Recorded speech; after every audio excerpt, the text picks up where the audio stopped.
कि देखो, एक तो जो एनपीओ में फंड्स हैं वो 3 टाइप के फंड हैं। एक तो नॉर्मल कैपिटल फंड है। नॉर्मल कैपिटल फंड जैसे कि मैंने आपको बताया कि जैसे बिजनेस जो अकाउंट्स होते हैं उसमें तो कैपिटल होती है ऑनर की, लेकिन एनपीओ में जो कैपिटल फंड है वो साल दर साल जो सरप्लस होता जाता है उसको हम कैपिटल फंड के अंदर ऐड करते जाते हैं।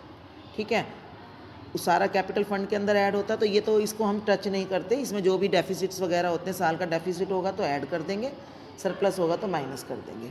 ठीक है, मेन आपके जो हैं फंड्स 2 तरह के होते हैं, और जो दो इसके अलावा जो कैपिटल फंड के अलावा जो 2 फंड्स और 2 टाइप के फंड्स मेंटेन किए जाते हैं, कैपिटल नेचर के फंड्स और रेवेन्यू नेचर के फंड्स।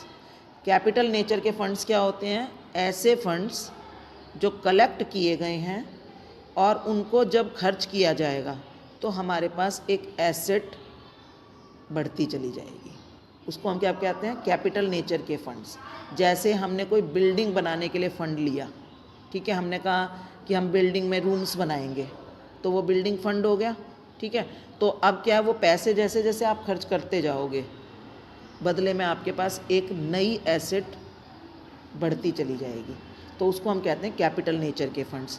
ठीक है, देखो, funds maintain for meeting some specific revenue nature expense. अब रेवेन्यू नेचर कैसे के एक्सपेंस कौन से होते हैं, ये भी मैंने पिछली क्लासेस में बहुत डिटेल में समझाया है। रेवेन्यू नेचर के एक्सपेंस ऐसे एक्सपेंस हो गए जो हर साल होते रहते हैं, कंटिन्यूसली होते हैं, हर साल रैकरिंग नेचर के होते हैं, और इनको खर्च करके आपके हाथ में कोई एसेट अराइज नहीं होती। खर्चा हो गया, आपने उसके बेनिफिट्स ले लिए, खर्चा हो गया। समझ रहे हो? 2 तरह के खर्चे मैं आपको शुरू से बताती आ रही हूँ कि हमारे पास हम 2 तरह से पैसा खर्च करते हैं, either to take some benefits और सर्विसेज ऑफ अदर्स और वी मेक पेमेंट। तो उसमें क्या होता है कि हमने बेनिफिट्स ले लिए, सर्विसेज ले ली, हमारे पास कोई एसेट बनकर तैयार नहीं हुई। और एक होते हैं कैपिटल नेचर के फंड्स जिसमें हमने खर्चा किया तो बदले में हमें एक एसेट बन गई और वो हमें लंबे समय तक बेनिफिट देगी, उसको हम क्या कहते हैं? कैपिटल नेचर का खर्चा। ठीक है, तो ये फंड्स जो हैं, एक तो हो गए स्पेसिफिक रेवेन्यू नेचर के खर्चे, यानी स्पेसिफिक वर्ड भी इसमें मैंने लगाया क्योंकि नॉर्मल खर्चा नहीं है, हमने एक स्पेशल खर्चे के लिए वो फंड बनाया है। लाइक और एक्सपेंसेस लाइक कैसे हैं? To organize a charity show, हमें कोई चैरिटी शो ऑर्गेनाइज करना है, कोई म्यूज़िक शो ऑर्गेनाइज करना है, कोई कंपटीशन हम हर साल ऑर्गेनाइज करते हैं।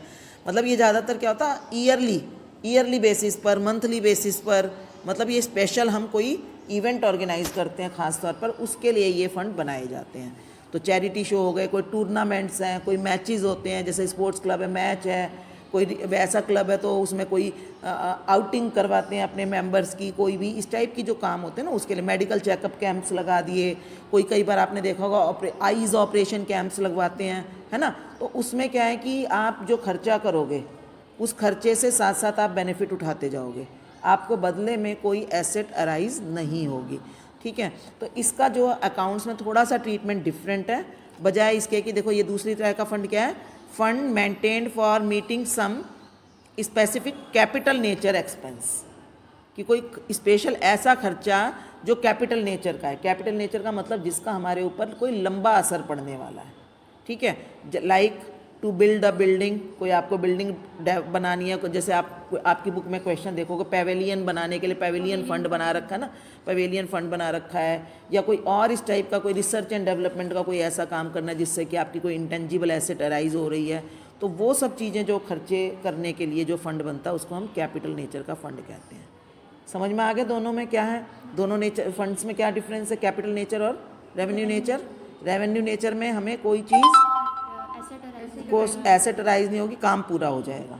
ठीक है, हम काम करवाएंगे और उसको वहीं पर वो ख़त्म हो जाएगा, अगले साल हमें फिर से वो काम करवाना है तो हमें उसी फंड में हम और ऐड करते चले जाएंगे। बिल्डिंग में क्या, जो ये कैपिटल नेचर के फंड है उसमें कोई एसेट अराइज होती जाएगी। अब दोनों का जो ट्रीटमेंट है, अकाउंटिंग ट्रीटमेंट, वो थोड़ा सा डिफरेंट है। थोड़ा सा डिफरेंट कैसे है, देखो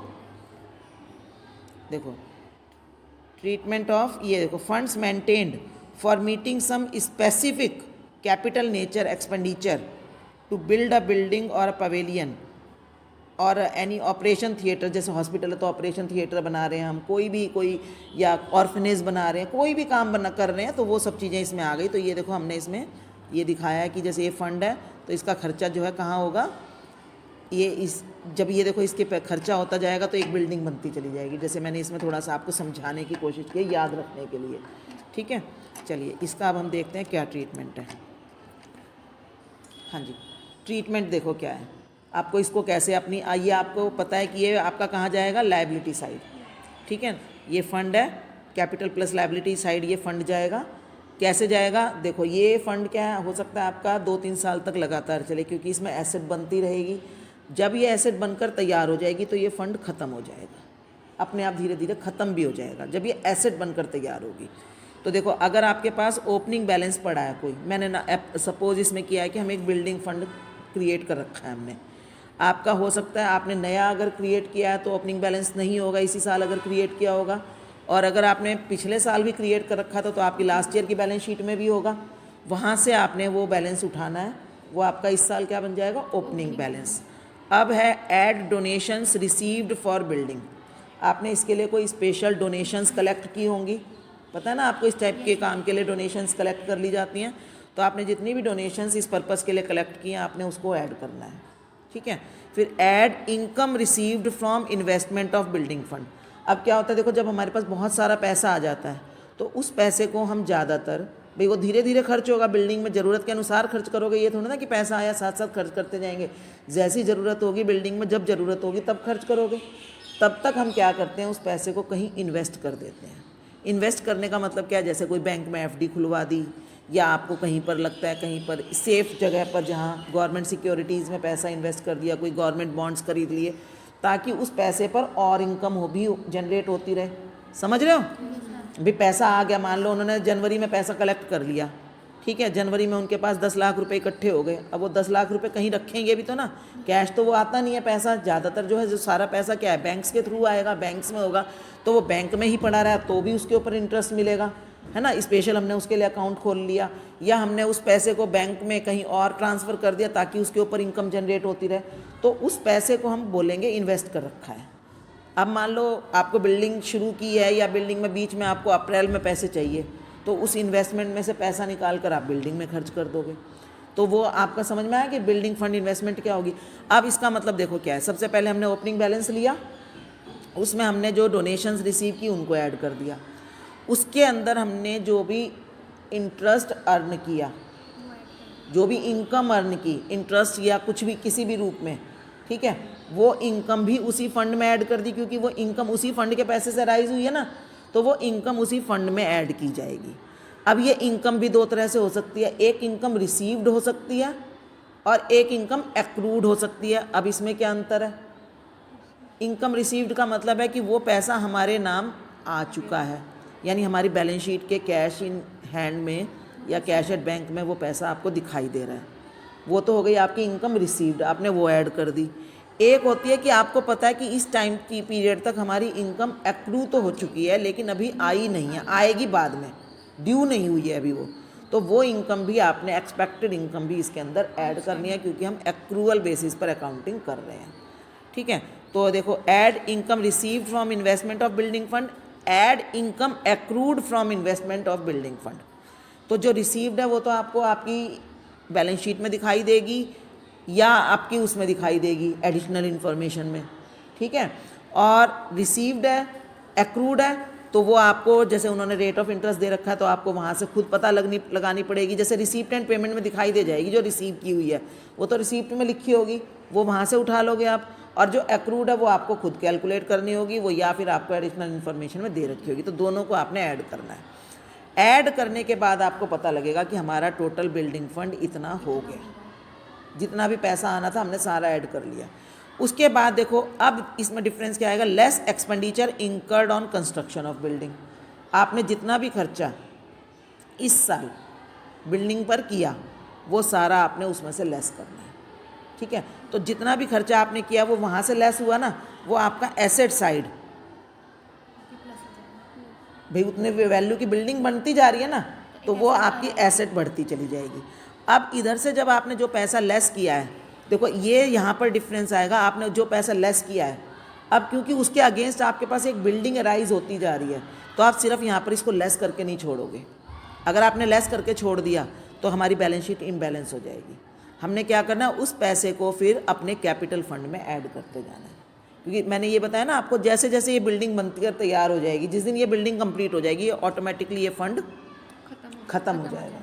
वैसे भी ख़त्म होना है, अगर मान लो हमारा रेवेन्यू नेचर का होता तो वैसे ख़त्म हो जाता। अब लेकिन क्योंकि यहाँ पर बिल्डिंग बन रही है हमारी, तो कल जब बिल्डिंग बनकर तैयार हो जाएगी तो पूछा जाएगा भाई इसका पैसा कहाँ से आया, क्या सोर्स था, तो उसके अगेंस्ट जो भी पैसा राइज होगा वो हमारा कैपिटल फंड में ऐड होता जाएगा। आया समझ में?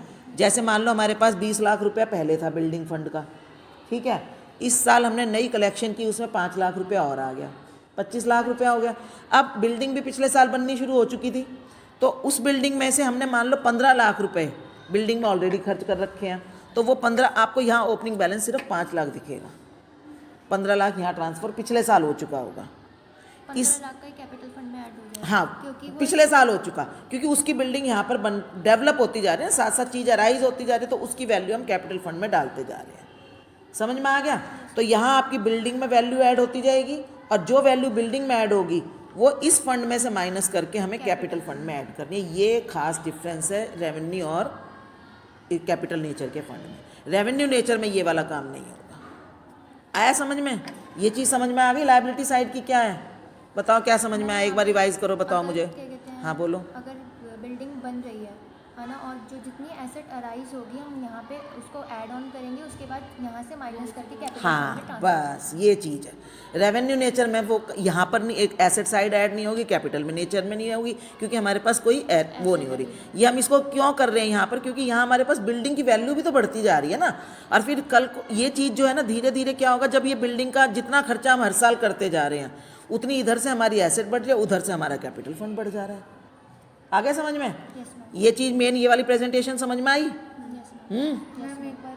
हाँ बताओ, क्या नहीं समझ में आया, पूछो। मैम जब भी आपने बोला कि ऐसे ट्रांसफर हो जाती है, यहाँ पे प्लस होती है, फिर यहाँ पे ट्रांसफर हो जाती है, मैंने फिर समझा। बेटा देखो, जैसे मान लो, देखो सपोज आपके पास ना कोई बिल्डिंग थी, आपका कोई फंड था ही नहीं, आपने इस साल सोचा कि मैं एक बिल्डिंग बनाऊंगी, ठीक है, चलो मान लो हमने कहा कि हमारा एक हॉस्पिटल है, हॉस्पिटल में हमें 6 कमरे बनाने हैं, चैरिटेबल हॉस्पिटल है, उन्होंने कमरे बनाने के लिए एक फ़ंड क्रिएट कर लिया। इस साल उनके पास 15 लाख रुपए इकट्ठे हो गए। पहले पैसे इकट्ठे करेंगे तभी तो काम शुरू होगा। चैरिटेबल हॉस्पिटल है, 15 लाख रुपए इकट्ठे कर लिए। सबसे पहला तो काम क्या है, वो 15 लाख रुपए बैंक में आएंगे, किसी बैंक में वो पैसे इन्वेस्ट हो जाएंगे, बैंक में उस पैसे के ऊपर और इंटरेस्ट बनेगा, वो तो मैंने यहाँ ऐड कर लिया। 15 लाख रुपए ऐड कर लिए, प्लस साल में जितना भी इंटरेस्ट हुआ वो ऐड कर लिया। मान लो साल में मुझे 15 लाख के ऊपर 1 लाख रुपए इंटरेस्ट मिल गया, टोटल कितने हो गए? 16 लाख। अब आपने ये तो है नहीं कि पैसा रखोगे, आपने बिल्डिंग की कंस्ट्रक्शन स्टार्ट कर दी। मान लो पैसा तो कलेक्ट किया आपने जनवरी में, बिल्डिंग की कंस्ट्रक्शन स्टार्ट हुई अप्रैल में, तो आपने अप्रैल में पैसा खर्च करना शुरू कर दिया। बैंक में सारा तो एकदम निकाल के अपने घर में नहीं ला के रखोगे ना, आपको बिल्डिंग में मान लो शुरुआत में भी आपने तो पूरी बिल्डिंग के लिए 15 लाख इकट्ठे किए थे। अब जिस साल आपने बिल्डिंग बनानी शुरू की, मान लो बिल्डिंग पर अभी 5 ही लाख रुपया खर्च हुआ है, आपको पता ना कई साल भी लग जाते हैं, कई बार लंबा टाइम लग जाता है। सपोज उन्होंने 5 लाख रुपए खर्च कर दिए बिल्डिंग पर, तो अब वो जो 5 लाख रुपए का आपने खर्चा किया, तो वो उस 5 लाख रुपए के खर्चे की आपको बिल्डिंग खड़ी हुई नहीं दिखाई देगी। ईंटें लगाई आपने, सीमेंट लगाई, उसमें सरिया लगाया, लोहा लगाया, सारा बिल्डिंग मटेरियल लगाया, लकड़ी लगाई, वो चीज़ें आपको रखी हुई नहीं दिखाई देंगी। समझ रहे हो? तो आपके पास एक बिल्डिंग कंस्ट्रक्शन के रूप में, चाहे स्ट्रक्चर के रूप में दिखाई देगी, तो वो आपको अपनी एसेट्स में दिखानी है। तो अब आपके फंड में से 15 लाख आए थे, 1 लाख रुपया आपने उसके ऊपर इंटरेस्ट भी अर्न कर लिया, लेकिन 5 लाख खर्च भी तो हो गए ना। वो 5 लाख आपने खर्चा यहाँ पर ये लेस जो किया ना, लेस एक्सपेंडिचर, ये वाला, ये 5 लाख रुपए आपने माइनस कर दिए। तो इसका मतलब फंड में कितने रुपए बचे? अब 11 लाख बचे। अब इधर तो 11 लाख है, वो 11 लाख कहाँ है? कहाँ है 11 लाख? किसी एसेट में, बैंक में पड़े हैं। 11 लाख कहाँ है? बैंक में पड़े हैं। अब देखो इधर तो आपके 11 लाख रुपए इसमें इन्वेस्टमेंट में पड़े हैं, बैंक में है। आपके पास 6 लाख की, 5 लाख की बिल्डिंग भी बनकर तैयार पड़ी है, तो ये 5 लाख रुपए कैसे दिखाओगे बैलेंस शीट में? तो जो आपने यहाँ 5 लाख रुपए खर्च किए, वो आप इसमें ऐड करते जाओगे। ठीक है, एक साथ नहीं, मतलब आप जितना पैसा खर्च होगा 31 मार्च को आप वो पैसा कैपिटल फंड के अंदर शो कर दोगे। फिर आप कहोगे अब हमारे बिल्डिंग फंड में 11 लाख रुपए बचे हैं जिसको हम अगले साल खर्च करेंगे। आया समझ में?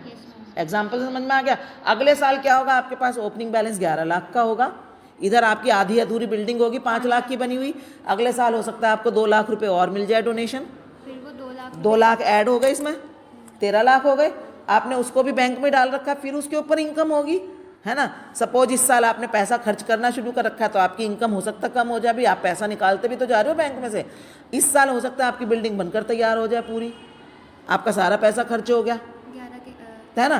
तो इसका मतलब जब सारा पैसा खर्च हो गया तो आप यहाँ से इसको लेस एक्सपेंस करके सारा नील कर दोगे 13 का 13, ठीक है। जितना भी हुआ, जैसे 11 पिछला पड़ा था, 2 लाख आपने और रिसीव किया, मान लो 20,000 रुपये आपकी डोनेशन वो आ गई, इंटरेस्ट आ गया, जैसे पैसे पर बैंक से धीरे धीरे मिलता रहा, 11,20,000 हो गए। आप 11,20,000 रुपये यहाँ पर माइनस कर दोगे और वो 11,20,000 क्या है यहाँ पर ऐड हो जाएंगे, आपकी बिल्डिंग में बढ़ गए, वो 11,20,000 यहाँ ट्रांसफ़र हो गए। तो 5 लाख आपने पिछले ट्रांसफ़र किए थे, 11,20 अब, तो ये बिल्डिंग की वैल्यू क्या है, इधर बिल्डिंग की वैल्यू 16,20,000 हो गई, इधर आपकी कैपिटल फंड में वैल्यू ऐड हो गई और ये फंड धीरे धीरे खत्म हो गया। पर इतनी कॉम्प्लिकेशन आपको समझने की ज़रूरत नहीं है, सिर्फ ये समझना हो तो समझ लो।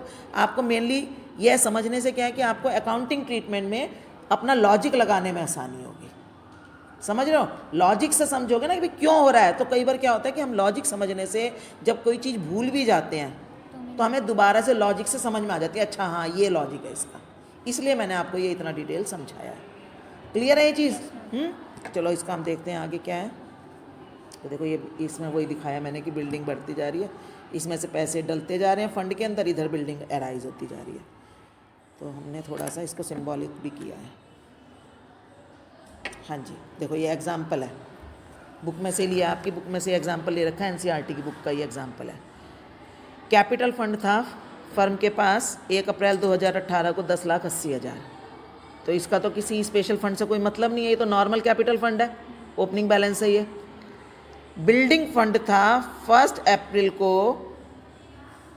4,80,000, ठीक है, ये थोड़ा सा ठीक है, 4,80,000। Donation received for building during the year 6 lakh, समझ में आया। बिल्डिंग फंड इन्वेस्टमेंट 10% वो थी 4,80,000 की, जो ये बिल्डिंग फंड था ना 1 अप्रैल को, वो हमने इन्वेस्ट कर रखा था 4,80,000। इसका मतलब क्या, अभी बिल्डिंग नहीं बननी शुरू हुई थी, पैसा इकट्ठा हुआ था, वो हमने इन्वेस्ट कर रखा था। बिल्डिंग फंड इन्वेस्टमेंट 1 अप्रैल 2018 को 4,80,000, ठीक है, 10% उसके ऊपर इंटरेस्ट आना था। Interest received on building fund investment 48,000, यानी पूरा इंटरेस्ट रिसीव हो गया, कोई अक्रूड नहीं है ना, सिंपल हो गया क्वेश्चन आपके लिए। Expenditure incurred on construction of building rupees 3,60,000, अब मैम इतना खर्चा हो गया, सिर्फ इतना ही खर्चा हुआ है ना। और construction of building is work in progress, अभी चल रहा है ये काम। अब आप इसका अकाउंटिंग ट्रीटमेंट बताओ क्या होगा, सोचो क्या होगा। आप एक अगर अभी आप सॉल्यूशन ना देखो, अपने दिमाग में सोचो क्या होना चाहिए इसका। मैम जितना एसेट साइड 3,60,000 आएगा, और बताओ क्या आएगा एसेट साइड। मैम 3,60,000 मैम इसमें से माइनस कर देंगे बिल्डिंग फंड में से, उसके बाद जो मैम बिल्डिंग फंड जितना माइनस करेंगे उतना कैपिटल फंड में ऐड करेंगे। और एसेट साइड और क्या चीज़ आनी चाहिए, एसेट साइड में मैम जो काम इन्वेस्टमेंट, 3,60,000 इन्वेस्टमेंट भी आएगी एसेट में ना, हमारी इन्वेस्टमेंट भी तो एसेट ही है ना। अब देखो ये क्या हो रहा है, क्वेश्चन का सॉल्यूशन देखो। ये मैंने लायबिलिटीज़ प्लस कैपिटल साइड बनाई, opening balance of building fund 4,80,000, add donation for building 6 lakh आ गई इस साल की, ऐड इंटरेस्ट रिसीव्ड 48,000, अक्रूड नहीं है इसमें, क्यों नहीं है, क्योंकि 4,80,000 का 10% पूरा 48,000 आ गया, सारा रिसीव हो चुका है हमारे पास। देखो टोटल बिल्डिंग फंड हो गया 11,28,000, ठीक है। इसमें से मैंने क्या किया, लेस एक्सपेंडिचर इंकर्ड 3,60,000, ठीक है, ये 7,68,000 बचा बैलेंस, ये मैं बैलेंस शीट में आउटर कॉलम में लिख दूंगी, समझ गए। अब देखो जो कैपिटल फंड था ये था ना 10,80,000 का, ये तो पिछले साल का था, उसके अंदर मैंने जो बिल्डिंग का खर्चा हुआ वो ऐड कर दिया। इजी है ना। चलो इधर देखो, कॉस्ट इंकर्ड ऑन बिल्डिंग 3,60,000 और इन्वेस्टमेंट ऑफ बिल्डिंग फंड 4,80,000। इसके अंदर अभी अच्छा इसके अंदर अभी ये रह गया है, ये तो पिछली 4,80,000 थी ना, उसमें से आपने अभी जो और जो पैसा बचा है वो भी सारा इसी के अंदर ऐड होगा। मैम जो इंटरेस्ट रिसीव है वो भी एसेट साइड आएगा। 11,28,000 में से 3,60,000 माइनस हाँ, टोटल आपकी जो ये इन्वेस्टमेंट ऑफ बिल्डिंग फंड है ना वो 7,68,000 हो जाएगी, भी यानी add होगी। वो भी इसके अंदर ऐड हो जाएगी। वो क्योंकि पैसा या तो बैंक में होगा या वो फिर आपकी इन्वेस्टमेंट में होगा। समझ में आ गया? इस तरीके से आपने इसको करना है। हम जो फंड होता है ना उसके ऊपर होने वाली इनकम को हम उसी के अंदर ऐड कर देते हैं। ठीक है, चलो अब ये है आपका, अच्छा इसमें हेडिंग गलत है, ये treatment of fund of revenue nature. देखो ओपनिंग बिल्कुल सेम वही है, बिल्कुल सेम है। देखो डिफरेंस क्या है, opening balance of match fund, मान लो एक हमने मैच फंड कलेक्ट कर रखा है, उसके अंदर डोनेशन रिसीव्ड फॉर मैच वो कर ली। Add income received from match fund investment, कोई आपने इनकम रिसीव, अच्छा कोई हो सकता है आपने जैसे मैच ऑर्गेनाइज कर रहे हो तो हो सकता है आपको नेट टिकट सेल की हो, उससे इनकम आई हो, आपने जो पार्टिसिपेटिंग टीम्स हैं उनसे कोई पार्टिसिपेशन फीस ली हो, ऐसा हो सकता है ना कोई, हाँ कोई डोनेशन ली, कुछ भी जो भी मिला है वो सारा इसके अंदर ऐड करना है। यानी उस मैच से रिलेटेड जो भी आपने कलेक्शन की है किसी भी तरह से वो आपने सारी इस फंड के अंदर ऐड करनी है। ठीक है, हाँ। फिर इसके बाद इनकम रिसीव फ्रॉम इन्वेस्टमेंट, आपने उस पैसे को कहीं बैंक में रख रखा है, किसी जगह इन्वेस्ट कर रखा है तो उससे होने वाली इनकम ऐड कर दी। इनकम एक्रू हो रखी है वो भी ऐड कर दी। ठीक है, इसके बाद आपने करना है less expenditure incurred on match, पैसा जितना खर्चा हुआ। अब यहाँ पर देखो, यहाँ देखो, if expense of match fund is greater than match fund, match आपने जो, हाँ जो एक्सपेंसेस हुए मैच के वो ज़्यादा हो गए मैच फंड से टोटल से, तो आपने जो एक्सेस अमाउंट है वो कैपिटल फंड से लेना है, वो उधर ले जाना है आपने एक्सपेंडिचर, नॉर्मल एक्सपेंडिचर में, इनकम एंड एक्सपेंडिचर में ले जाना है। जैसे आपका फंड तो कलेक्ट हुआ 40,000, खर्चा हो गया 42,000, तो आप यहाँ पर -2,000 हो गया तो आंसर, अब माइनस करोगे ना, यहाँ तो माइनस में आंसर आ गया, माइनस आंसर आप बैलेंस शीट में नहीं लिखोगे, आप लिख दोगे 0 नील। जो 2,000 रुपये एक्स्ट्रा खर्च हुए वो इनकम एंड एक्सपेंडिचर में ले जाओगे। समझ में आ गया? और अगर मैच फंड ज़्यादा है, एक्सपेंसेस कम हुए हैं तो बचा हुआ एक्सपेंस दिखा देना। ठीक है, और इस तरह से फिर इधर भी आपका, इधर कोई एसेट तो राइज हो नहीं रही है, वो तो खर्चा हो गया, बात खत्म हो गई, हमारे पास कुछ बचा नहीं, एसेट नहीं बन रही ना, पिछले में तो बिल्डिंग बन गई थी, यहाँ कोई बिल्डिंग नहीं बन रही है, तो आपने इन्वेस्टमेंट ऑफ मैच फंड जो है बस वो आपने दिखानी है, जो इन्वेस्टमेंट है, और उसके ऊपर होने वाली इनकम आपने शो करनी है बस। ठीक है, इस तरह से ये काम होगा। तो ये ध्यान रख लेना कि अगर इनकम एंड एक्सपेंडिचर अकाउंट में कुछ आता है तो 2,000 जो माइनस में आ जाता है, भाई माइनस हो गया तो बैलेंस शीट में आपने वो 2,000 रुपये आपके फंड में से पूरे नहीं हो पाए ना, आप ध्यान करो जो